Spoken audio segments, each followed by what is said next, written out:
Yes, sir. Stand right there. That is not your nature to just stand where you're told to stand. Give it a try. That was a strange reaction to Senator Bernie Sanders during the official Senate swearing in, where Kamala Harris told him to stand in a specific place and tell him, I know it's not in your nature to stand where you're told to stand. I don't know if I'm reading too much into it, Cenk, but it seemed a little like she's trying to say something. You get what I'm saying? Like there was more to it than telling him to do something. Like that old TYT clip. It was a little aggressive. Okay. Yeah. Now, having said that, look, it's a joke. And it's true, Bernie is not good at doing what he's told to do. Except he did under Biden, and I thought that was the problem, not the solution. But anyways, overall, not a big deal. They joked around, God bless. And I mean, if she's got a little passive aggressive in her after losing an election, I'm gonna let it slide. Okay, all right. Are you not merciful? Now, if she was intending to be passive aggressive, what could be behind it? Well, I'm going to go ahead and speculate that it could be the fact that Senator Bernie Sanders, especially after the election, has been calling out the corporate corruption of the Democratic Party. And when it comes to corporate corruption, well, let's just say the Harris campaign didn't raise billions of dollars out of thin air. And so just before the election, Senator Sanders made these comments while on CNN. This should not be a close election. And I think the Democrats, win or lose, have got to take a very hard look at themselves and ask how it could be that a significant majority of working class people in this country are prepared to vote for Donald Trump. And the truth is, what has got to happen is the Democrats have got to wake up and say, you know what? Instead of worrying about big money interests and campaign contributions from billionaires, we got to stand with the working class of this country. And we need an agenda that is a popular agenda that speaks to Democrats and Republicans. Senator Sanders says Democrats need a popular agenda. Stop listening to your corporate donors. The corporate capture of the Democratic Party is a liability. And to be sure, following that interview, the Democrats went on to lose the presidential race. They lost control of the Senate. And Donald Trump won the popular vote. Now, immediately after the election, Senator Sanders also released a fiery takedown of the Democratic Party, something that we covered extensively here at TYT. But in case you missed it, he said it should come as no great surprise that the Democratic Party, which has abandoned working class people, would find that the working class has abandoned them. While the Democratic leadership defends the status quo, the American people are angry and want change, and they're right. Will the big money interests and well-paid consultants who control the Democratic Party learn any real lessons from this disastrous campaign? Will they understand the pain and political alienation that tens of millions of Americans are experiencing? Do they have any ideas as to how we can take on the increasingly powerful oligarchy, which has had so much economic and political power? And he comes to the conclusion that probably not. So, again, it's my speculation that if Kamala Harris was intending to be salty during that interaction, this could have something to do with it. But I have a lot to say about some of the latest reporting in regard to the grifters who took a chunk of those billions raised by the Harris campaign and the possible self-dealing that's taking place here when it comes to some of these consultants. Before we get to that, any thoughts, Cenk? Yeah, of course they caught feelings about what Bernie said overall, and of course Bernie is right. There's only look. I love that he said it, and I'm glad to see that he's back because he was in a bit of a hibernation because he thought he was going to get all these progressive bills passed by working with Joe Biden. But having said that, I think that there is still a problem. He doesn't name names. So he talks about political consultants and politicians, but if he named a single name, then Washington would explode, right? And they'd be like, how dare you, your colleagues, right? So he doesn't do it. And it becomes harder to fight, right? Without bad guys, it just seems like an amorphous cloud you're fighting against. So if I was him, I'd name every name there is.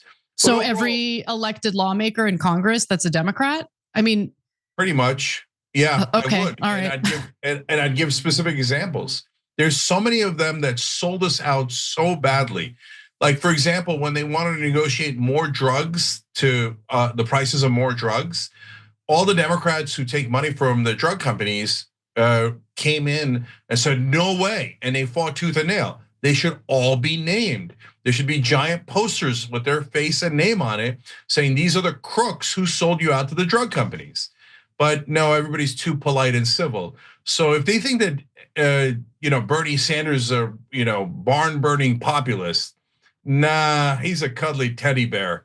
There should be a real raging populist in the Democratic Party that names names and takes these corporate goons, grabs them by the shorts and throws them the hell out of the Capitol. But we haven't seen that in the Democratic Party because mainstream media would, of course, do the biggest character assassination you have ever seen in your life if anyone dared to be honest in Washington.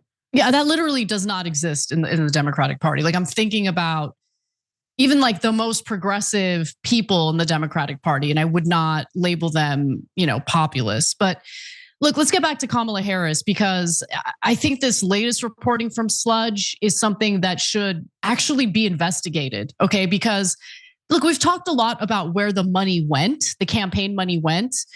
But what's amazing is the clear examples of self-dealing that's taking place here.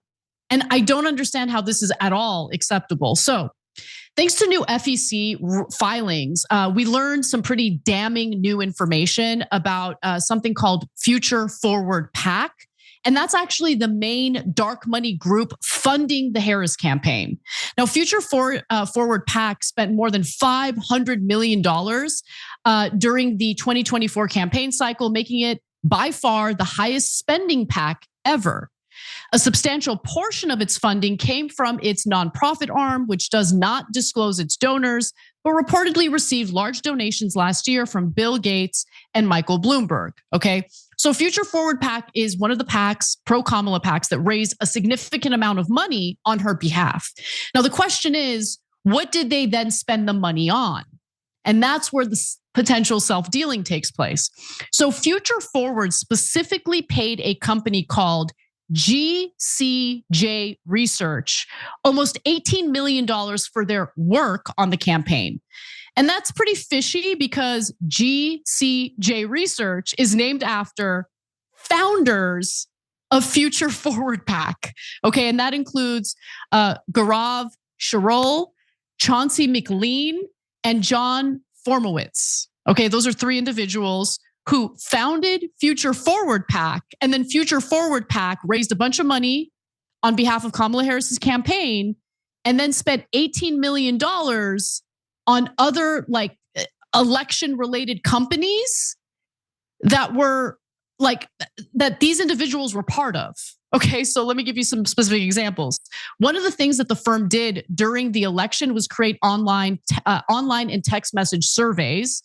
GCJ Research was Future Forward's second highest paid vendor as of October 16th, according to the FEC. So the folks at Future Forward raise money for the campaign and then funnel that money to other organizations that the same people who founded Future Forward are employed by. How is that not self-dealing? Okay, and the connections don't end there. So McLean's company, PFB Media, was also paid by Future Forward PAC. The company was paid more than $1.2 million by the PAC for ad production, according to FEC records. How is this legal?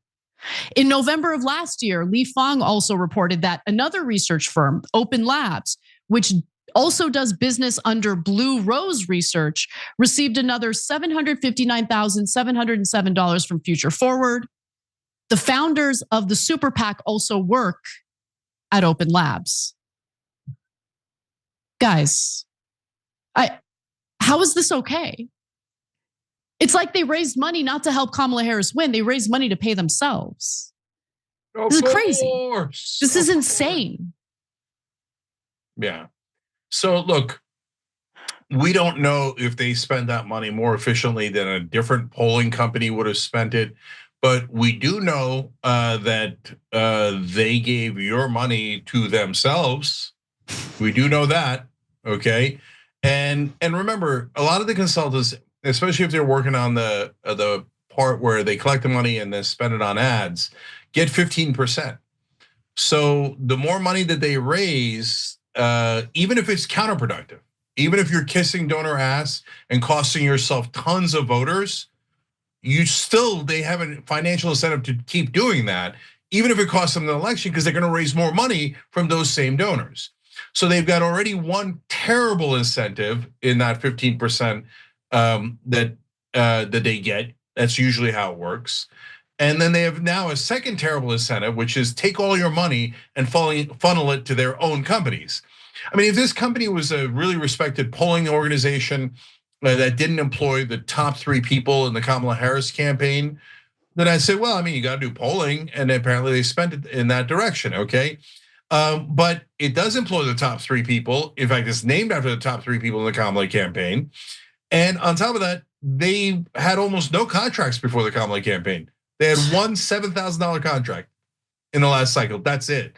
So this thing has no experience, no nothing, and all of a sudden the people that handle the money at the Kamala campaign, they just decided that they should get $18 million of it. And I guess they did some polling. Was it really worth $18 million? You'll never find out. How much of it was margin? You'll never find out. It wasn't worth the paper it was printed on, Cenk. Okay, like she performed far worse than the polling indicated. Far worse. Come on. Yeah, no, I know. No, I'm just telling you, like, we're being fair. The content of it.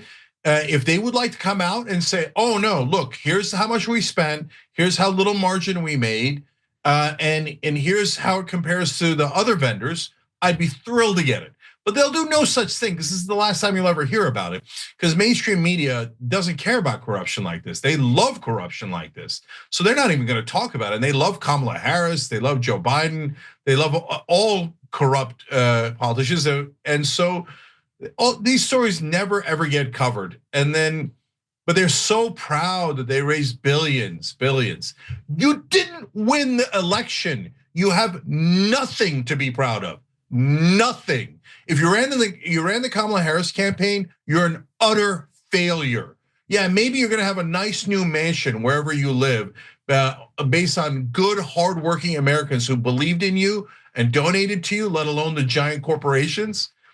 But you didn't accomplish a damn thing. You ran a terrible campaign and you lost to Donald Trump, who you said was an idiot and a monster. So what does that make you?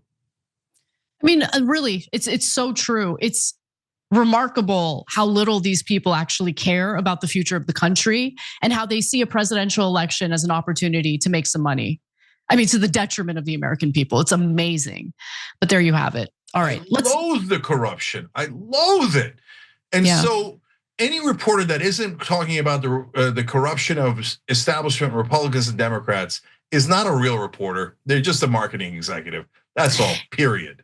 And guys, we gotta show some love to Sludge. I mean, the whole point of that publication is to call out corruption in our political system, and they're consistent on it. I really appreciate the work they do. And this particular piece was published by Donald Shaw over at Sludge. So check it out. Yeah, all right, thank you, Sludge. Great job.